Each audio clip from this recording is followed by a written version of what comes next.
तृणमूल कांग्रेस में हो रही बगावत के बीच गृह मंत्री अमित शाह कोलकाता पहुंच गए हैं। मिशन बंगाल की शुरुआत उन्होंने रामकृष्ण आश्रम जाकर की। यहां उन्होंने रामकृष्ण परमहंस और स्वामी विवेकानंद को श्रद्धांजलि दी। इसके बाद वे स्वतंत्रता सेनानी खुदीराम बोस के घर गए और उनके परिवार वालों से मुलाकात की। यहां उन्होंने कहा कि खुदीराम बोस के घर आकर नई ऊर्जा का अनुभव कर रहा हूं। गृह मंत्री ने कहा कि बंगाल की मिट्टी को कपार पर लगाने का सौभाग्य मिला। स्वतंत्रता संग्राम में बंगाल और बंगालियों का योगदान कोई भुला नहीं सकता। खुदीराम बोस ने सिर्फ 18 साल की उम्र में देश के लिए जान दे दी। उस समय कई युवा धोती पर उनका नाम लिखने लगे थे।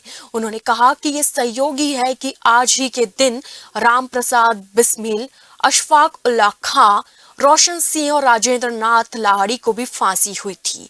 युवाओं से कहना चाहता हूं कि देश के लिए मरने का मौका तो नहीं मिला, पर देश के लिए जीने का मौका जरूर मिला है। खुदीराम बोस के सिद्धांतों पर चलकर हम भविष्य के काम करेंगे। खुदीराम बोस जितने बंगाल के थे उतने भारत के लिए भी थे। बिस्मिल जितने यूपी के थे उतने भारत के थे। बंगाल में जैसी ओछी राजनीति देखी जा रही है वैसी पहले कभी नहीं दिखी। शाह के साथ पार्टी के प्रदेश अध्यक्ष दिलीप घोष और कैलाश विजयवर्गीय मौजूद रहे।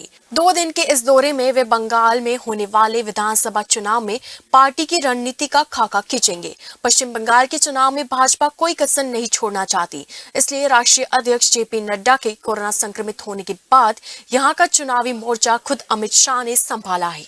भाजपा के प्रदेश अध्यक्ष दिलीप घोष ने कहा कि अमित शाह और पार्टी अध्यक्ष जेपी नड्डा हर महीने पश्चिम बंगाल का दौरा करेंगे।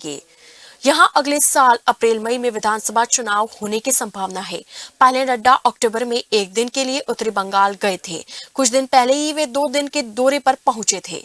पिछले 9 और 10 दिसंबर को भाजपा के राष्ट्रीय अध्यक्ष जेपी नड्डा अपने 2 दिन के बंगाल दौरे पर थे। तब उनके काफिले पर टीएमसी के गढ़ कहे जाने वाले दक्षिण 24 परगना जिले के डायमंड हार्बर में हमला हुआ था। इसका आरोप टीएमसी पर ही लगा था। इस मामले में नड्डा की सुरक्षा में लगे 3 आईपीएस अफसरों पर केंद्र सरकार ने कार्रवाई करते हुए उन्हें केंद्रीय एजेंसियों से संबद्ध कर दिया। ब्यूरो रिपोर्ट, जनादेश न्यूज, सूरत।